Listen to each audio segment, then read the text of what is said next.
Le discours sur l'impact de l'intelligence artificielle sur l'emploi a atteint son paroxysme. Les gros titres hurlent au licenciement massif, les communiqués de presse vantent l'IA comme la solution miracle pour réduire les coûts salariaux. Pourtant, derrière cette cacophonie d'alertes et de battage médiatique se cache une réalité bien plus nuancée. Gownder, vice-président et analyste principal au sein de l'équipe Future of Work de Forrester, analyse depuis des décennies la transformation du monde du travail par la technologie. Son dernier rapport, The Forrester AI Job Impact Forecast for the US 2025-2030, tranche dans le vif avec une rigueur empirique. Le verdict ? L'apocalypse de l'emploi n'est pas pour demain, mais un ajustement mesuré se profile à l'horizon. Voici notre podcast du jour avec une petite surprise. Des interviews, des chiffres, des faits, des études. Pas de blabla, ce sont les podcasts de Visionary Marketing disponibles sur toutes les bonnes chaînes de balado-diffusion. Bonjour et bienvenue dans les podcasts de Visionary Marketing. Le sujet du jour, IA et emploi aux États-Unis. L'apocalypse attendra encore un peu. Et voici la surprise première. De temps en temps, j'essaye Notebook LM pour savoir comment ça fonctionne et s'il fait des progrès. Alors vous allez juger par vous-même. J'ai choisi un nouveau mode de fabrication aujourd'hui avec une analyse entre deux personnes. C'est un petit peu moins standardisé que d'habitude, mais c'est vraiment très bizarre. Et alors surtout, il est incapable de mélanger l'anglais et le français. C'est assez amusant. En fin de compte, le son était très mauvais, donc j'ai dû le nettoyer un peu. Et voilà le résultat, qui n'est pas forcément inintéressant, mais qui n'est pas non plus fabuleux. On a toujours ce petit côté valet de l'étrange. Je vous laisse juger. À la fin de cette fausse interview, eh bien, vous trouverez la vraie avec JP Gownder. Celle-là est beaucoup plus intéressante. Bienvenue dans The Debate. Cet échange est une production de Notebook LM sur l'intelligence artificielle et son impact sur le travail. On entend vraiment tout et son contraire. D'un côté, il y a ces promesses d'une productivité incroyable et de l'autre, des prédictions quasi apocalyptiques sur la fin de l'emploi. Le dissident. Ah oui, c'est le moins qu'on puisse dire. Le vrai défi, c'est de réussir à séparer l'effet d'annonce, le buzz, de ce qui se passe réellement sur le terrain. Et c'est justement la question qu'on va explorer en s'appuyant sur les analyses de J.P. Gownder de l'Institut Forrester.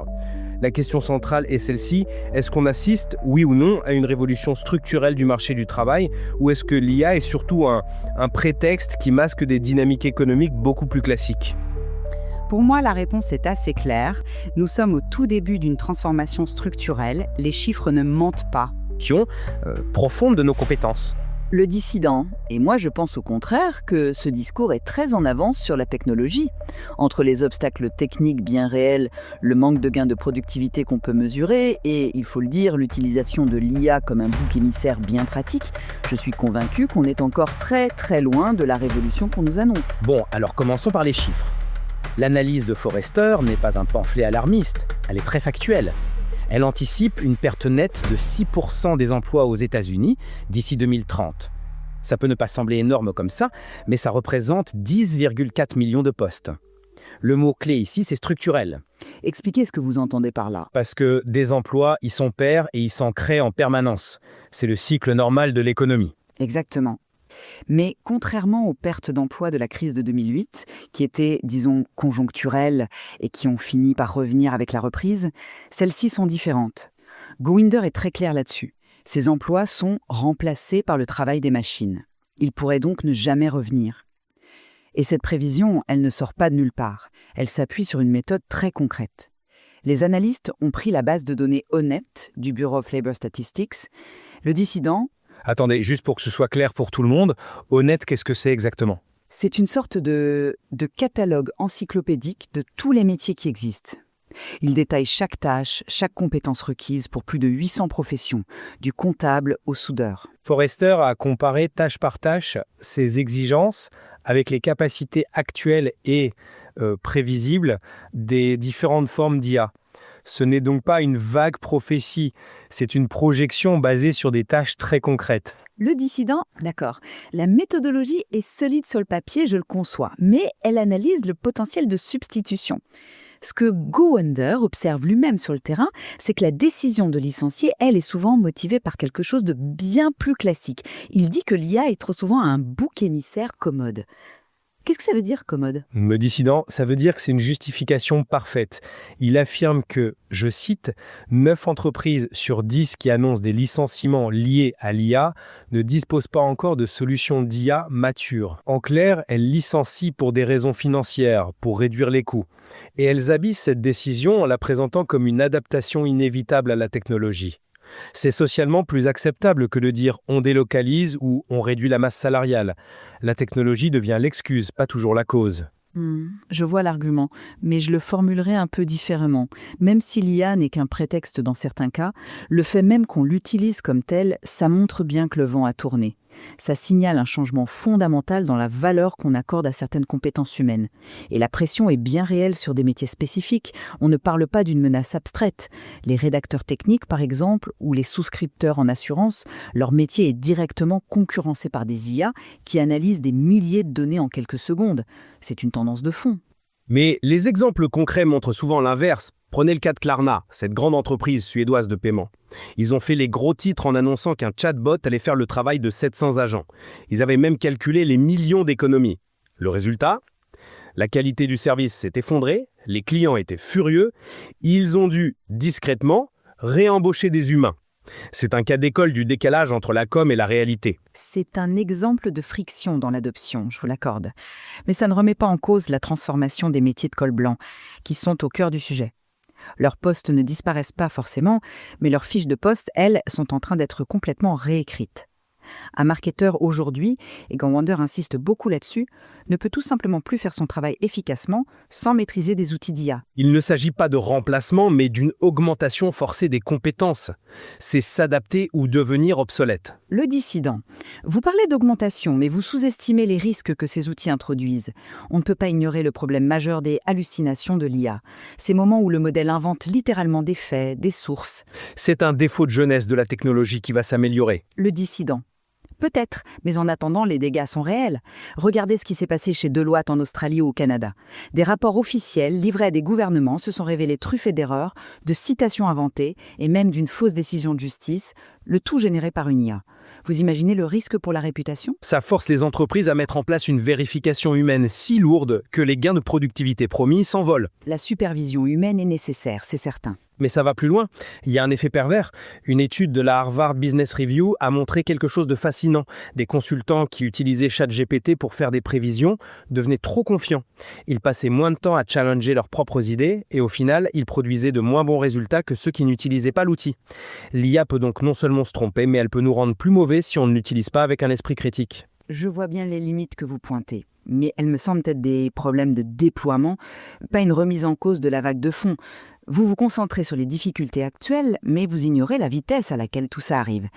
Le rythme de l'adoption est sans précédent. ChatGPT a atteint 100 millions d'utilisateurs en 2 mois. Il a fallu 75 ans au téléphone pour ça. C'est cette compression du temps qui change tout. L'impact va se matérialiser bien plus vite. Le dissident.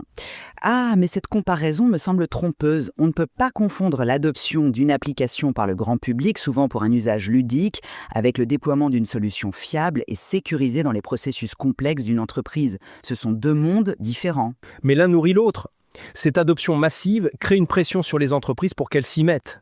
Absolument. Mais Gownder lui-même tempère cet enthousiasme. Il rappelle que mettre en place une solution d'IA en entreprise, ça prend entre 18 et 24 mois. Et il ajoute une condition cruciale, à condition que ça fonctionne. Le processus est long, coûteux et le succès n'est pas garanti. Et puis il y a la résistance fondamentale du monde physique. Les robots humanoïdes, c'est super dans les vidéos, mais leur déploiement massif dans le bâtiment, avec les imprévus du monde réel, ce n'est pas pour demain. Pourtant, cette lenteur relative ne change rien au fait que le paradigme de la productivité, lui, est en train de changer. Le dissident. C'est là que je ne suis pas d'accord. Parlons-en de la productivité. Le fameux paradoxe de Solow, qui disait « on voit des ordinateurs partout sauf dans les statistiques de productivité », il reste d'une pertinence frappante. Depuis le lancement de ChatGPT, la croissance de la productivité aux États-Unis reste modeste, autour de 2,2%. On ne peut pas, logiquement, avoir une apocalypse de l'emploi sans une explosion de la productivité. Si les machines faisaient vraiment le travail des humains, ça se verrait quelque part dans les chiffres. Et pour l'instant, on ne le voit pas. En définitive, je maintiens que la transformation est bien enclenchée. Même si elle est progressive, même si elle rencontre des obstacles, ignorer ce signal d'une restructuration de 6% des emplois et la nécessité d'investir dans de nouvelles compétences serait, à mon sens, une erreur stratégique majeure. La question n'est pas de savoir si la vague arrive, mais comment on va apprendre à surfer dessus. Le dissident. Et pour ma part, la prudence reste le maître mot. Il est absolument essentiel de distinguer les capacités réelles de l'IA de l'instrumentalisation de son image. Tant que les gains de productivité ne se matérialisent pas de façon tangible et que les obstacles pratiques persistent, l'impact restera plus limité et moins révolutionnaire que ce que les grands titres veulent nous faire croire. Ce qui est intéressant, et je pense qu'on peut se retrouver là-dessus, c'est une conclusion presque paradoxale de Gownder.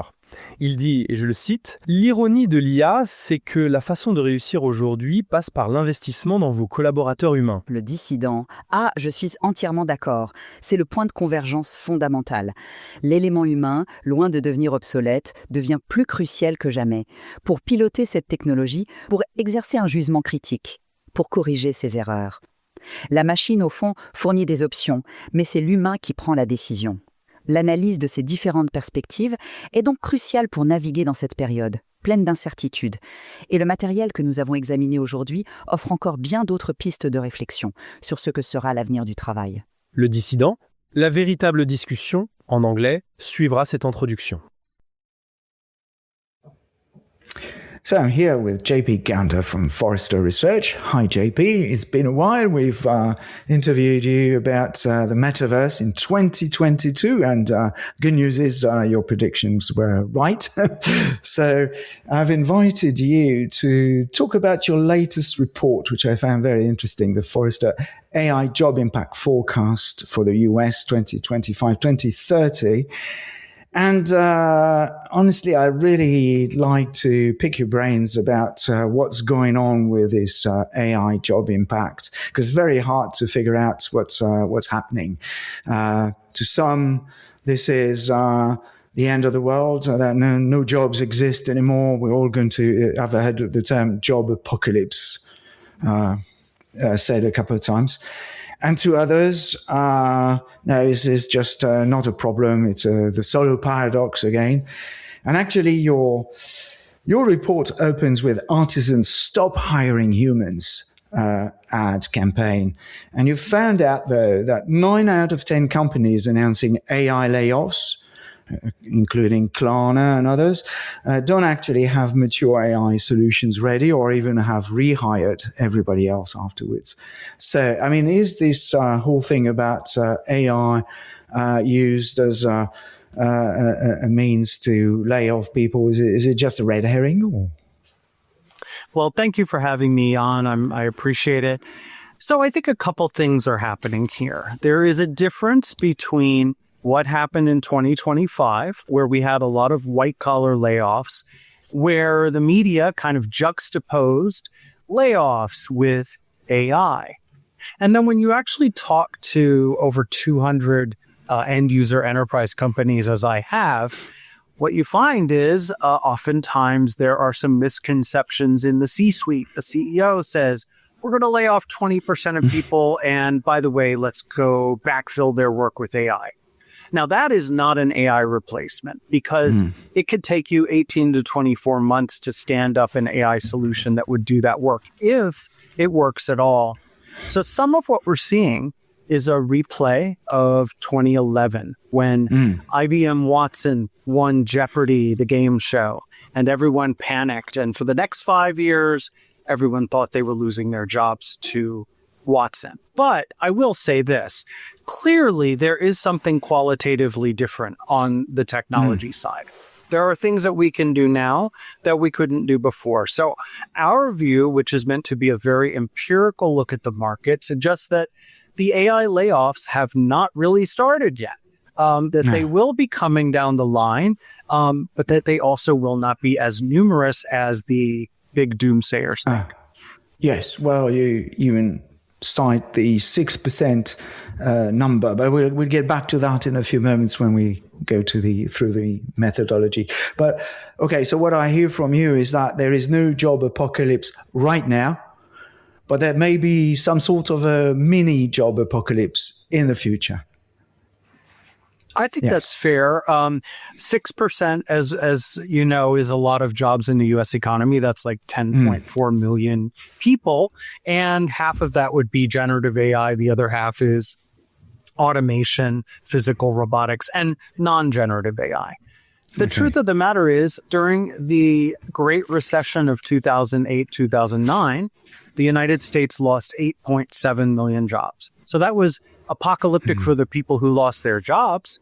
Those were, however, also jobs that were temporarily lost due to macroeconomic conditions. And these jobs, the ones that we're forecasting, could be lost permanently because they are structurally replaced by machine labor. So it's not a small impact, but it's also not the 50% that a lot of people love to throw around. Okay. And in your report, you cite the infamous solo productivity paradox from Robert Solow, which is dubbed, "We see AI everywhere except in the statistics." But now, it took nearly 30 years for the internet's productivity impact to materialize. E-commerce is only truly disrupting traditional retail right now. I mean, we can see all these mom and pop shops closing down either in New York or Paris or everywhere else. Could your 2025, 2030 forecast be too short a window, maybe?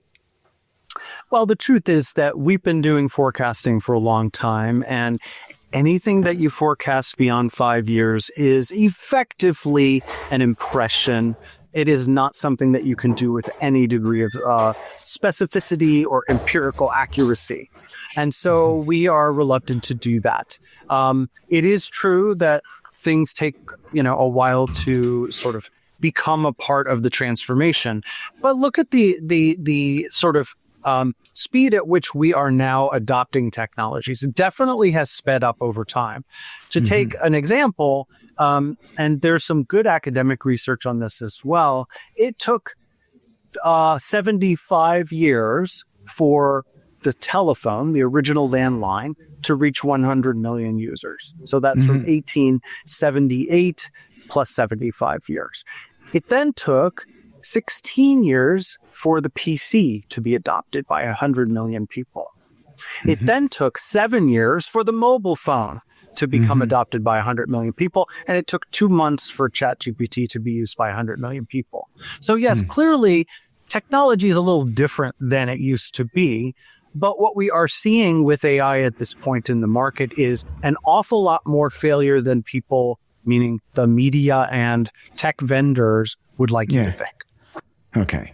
And in the middle of this, we have productivity, as I mentioned in the so-called productivity paradox. But what is productivity? And are we actually confusing national statistics and enterprise level statistics? What is productivity after all? Yeah, it's a great question. So we are, to some extent, talking about two different things: the sort of macroeconomic summation of productivity into a national level number, and the microeconomics, which is what happens in any given individual level job or organization. Productivity, as economists measure it, is the sum of labor inputs. So you hire more people, or the people get better through education. They're more talented, more effective. And then there is capital investment, which includes things like technology and automation and factories and all that. And finally, they have something that's called the residual, which means, it's anything else, because economists can't measure it very effectively. It could be great leadership. It could be employee experience. It could be culture. It could be all sorts of things. So I actually think that we have to look at all of these components. But here's the thing. the productivity growth rate, the annual rate or the quarterly rate at which labor productivity increased in the United States from 1947 to 1973 grew at 2.7% per year. At the moment, in the latest business cycle, we're at 1.8% with all our technology. And even if you just look from the time that ChatGPT was released, you just look at those quarters, it's 2.2%. So what we would be wanting to see is if there's a job apocalypse, number one, you're going to have fewer people working because that's what the apocalypse means. Those people would have to be producing more output. So fewer people, more output. So you cannot see a job apocalypse without aggregate productivity going up. Now, if we're talking about productivity as the ability to produce more with fewer people, when we have to look at the workforce, and so I went to my favorite AI application called Perplexity, and I tried. I probed Perplexity about what is the proportion of white collars versus blue collars, and what is it in the US and what is it in Europe? And it came up with almost exactly the same number, which actually I found flabbergasting. White collars, 60%. 60%. Blue collars, 40%. Which is extraordinary. I mean, we've really become different economies from what I found out when I was a child. It's gone on completely. Well, it's completely opposite. And white collars have they're not producing anything. Well, they are symbolic analysts, as Charles Handy would have had it. They're people who think or produce. They're using their grey matter, but they're not really producing anything. They're not shoving coal or anything like this. So how do you measure productivity with people like this? It does depend on the kind of job that you're doing. I mean, if you're a software engineer, you're definitely producing lots of code. You're producing applications that make it easier for people to live their lives or do their jobs. If you're a physician, you are producing healthcare outcomes. If you are an industry analyst like me, you're helping people to make better decisions, save money, and also grow their business. I would argue that most white-collar work is, in fact, fairly productive because there is something on the other end that someone is willing to pay for. That means that they are getting some value in their own estimation. Now, I also think that blue-collar work has been demonized in the West to a really sad degree, that blue-collar work is incredibly important. It's incredibly productive. It is also very dignified work, and we should respect it. But you know, this idea that white collar work is easy to just slough off to AI is, in fact, not empirically true. I talked to hundreds of organizations, and almost inevitably, what you're getting with AI is a higher margin of error because of hallucination or coherent nonsense. You're finding that white collar workers who are given these tools don't have the skills, understanding, and ethics to use it properly. You overextend the expectations of what AI solutions can do in the workplace, and therefore, when it fails, it's dramatic. So there's a lot of countervailing issues going on here. All right. So we're on track for a mini job apocalypse, not right now, and it may not hit the white collar workforce that much either. Well, it will hit the white-collar workforce, but it will be in specific areas. If you are a junior-level software developer, we know that Claude does a great job of creating basic code. If you are in a contact center doing customer service, well, we know that that's been a long journey toward automation with IVR, and now, thankfully, lots better solutions than IVR. If you are in a technical writing or content writing for the web, some of those things can be moved. It's not to say that there aren't jobs that will go away, but they are much more specific and limited, and they need to be architected with the right technology to replace that job. It's not everybody goes away. Okay. So there's a lot more nuanced. And what about blue collars then? Are they immune to AI or are they not? Yeah, I mean, I think it again depends on what kind of job you're talking about. There are blue collar jobs that robotics will play a role in replacing. I'm not thinking in the next 5 years that these sort of humanoid robots are going to do a whole lot. You do see some areas in production, which you've seen since the 80s of, production line kinds of things, sorting, picking.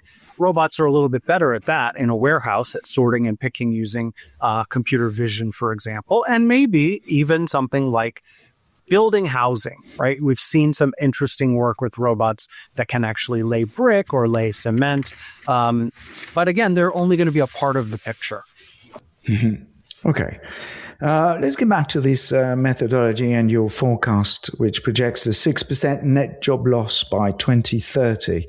Why is it 6% specifically and not 5% or a 5 to 10% range? Because I suppose all this is a bit hazy at the moment. It's a bit difficult to predict, isn't it? It is. And, I partner with my colleague, Michael O'Grady, who is Forrester's principal forecast analyst. We hew very closely to empirical data. In the United States, there is a very detailed data set, the ONET data set, that is sort of captured by our Bureau of Labor Statistics, whereby they interview people in every kind of job in America. And you can look at 800 plus job categories. Within those job categories, we have detailed data on what are the skills required to do the job and what are the tasks that are done in the course of that work. So by looking at that data and comparing it to what we know AI to be capable of today, what we believe it will be capable of tomorrow, we're able to come up with a very specific look. In other words, for jobs that are heavily that involve skills and tasks that are heavily impacted by AI and automation, we are going to predict more job loss. In job categories that are less impacted, obviously we would predict less. Okay, so maybe we can review, maybe not these 800 job categories, of course, this was way too long, but maybe some of the most exposed of these job categories with you. Yeah, so, I mentioned a couple of them. We're talking about contact centers, technical writers, insurance underwriters who can, some of the work that they do could be seeded to an algorithm. Already, if you get in a car accident, you can take a photo, you can upload it to your insurance company, and they'll give you a preliminary quote for what they're going to reimburse you for. Now, that can move to algorithmic and computer vision, right? So that's not generative AI, but it's a form of AI, computer vision. More junior categories of workers, anybody who's sort of like their job is to create spreadsheets or their job is to create PowerPoints or something like that. Those will be jobs that will be under pressure over time. And what about my students who are students in digital marketing then? Is it hunky-dory or is it not? So my take on this is that it depends, again, on specifically what you do within this area. But the best bet for everyone who is in the earlier stage of their career is to combine whatever they are studying with a better understanding of how AI is impacting the work that they do. Marketers are actually on the front lines of job transformation, not job replacement. That means that I work with a lot of marketers and they say, I signed up to be a great marketer. I didn't sign up to be an AI expert. Why am I learning all of these tools? But inevitably, they now can't do their job without using some kind of AI tool. And so your best bet is to combine that classical education with an understanding of AI. All right. So if marketers become sort of augmented marketers thanks to AI, does that mean that freelancers are going to bear the brunt?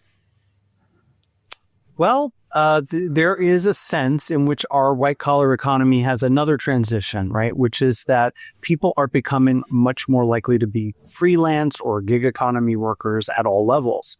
Now, on some level, this can give people a certain freedom. right? Because they can work with lots of different clients and they can make their own hours. They can work wherever they want to. On the other hand, in the United States, where people depend upon employment for healthcare, it can be challenging. Basically, I would expect to see a lot more freelance and consulting work to be happening, but it doesn't mean that there won't be a traditional job track somewhere as well. Okay.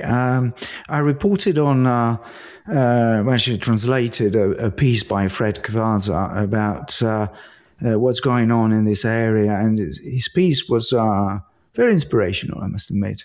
And he argues that AI is not a tool, in fact. He says it represents a civilizational shift because we're offloading thinking and creativity for the first time, not just physical labor.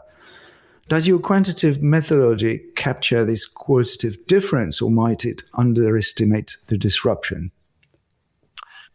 Well, I mean, I think it's an interesting argument. We are, again, trying to be empirical about very specific things that we believe AI will be able to do. Our forecast does not imagine artificial general intelligence happening in that span of time. So that's one thing. I think that there are dangers associated with offloading human thinking and creativity to AI. For one thing, the way that we tend to learn the best is by being very inductive and getting into the material ourselves and drawing conclusions.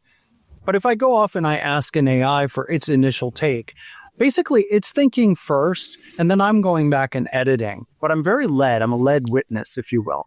And I am also inclined to take its findings a little too seriously. There was a Harvard Business Review study that came out saying executives make worse decisions when they rely on AI because it sounds really confident, but it could be wrong. So all I would say is we're pretty confident in our forecast, but we will continue to take into account new developments. This is an iteration that we did since 2023 when we didn't include agentic as an example. Now we do have a more aggressive forecast because of agentic AI. Yeah, certainly there will be a different picture only a year from now, I suppose. Let's come back to my students. You mentioned something about being junior, being a little bit more exposed. I mean, that's, well, essentially their problem. And there's another problem also is probably, elderly workers like me in their 50s or 60s who are already discriminated a lot in Europe, where they sort of pushed outside companies and work. So do you think that AI is going to give these people a chance, or is it going to threaten them even more? I think it's going to be both. I think there are organizations I talk to who really value Gen Z workforce because they are digital natives and they're more adaptable to technology changes. But of course, that's not universal either, right? You have to actively invest in your skills. You also have to invest in your non-AI skills, right? You have to have judgment and ethics and decision-making capacity. For older workers, and I do take issue with calling people in their 50s elderly, but for older workers, there's also an opportunity. One of the negatives I think that people associate with older workers, people over 50, is that they are incapable of embracing technology. That is something, again, that one can work on. One could become more sort of experienced using these tools to augment your capabilities, not to replace you, but to make you more effective as a worker. And doing that in a careful way that honors the limitations of the technology is a path as well. Okay. Let's go back to Klarna. You cite Klarna's forced rollback after over-automating and Deloitte's reputational damage from AI hallucinations. Are these cautionary tales that will temper adoption, or just early adopter stumbles that the market will quickly forget? So I would like for them to be cautionary tales that make people sit back and say, let's be judicious about this. Let's be careful. Evidence suggests that it's a more mixed picture, that there are still plenty of people who throw caution to the wind and use AI in all sorts of ways. In the case of Deloitte, it happened a couple times in Australia and in Canada with their national governments. You don't want to produce AI work slop and present it as your work without editing, without perspective.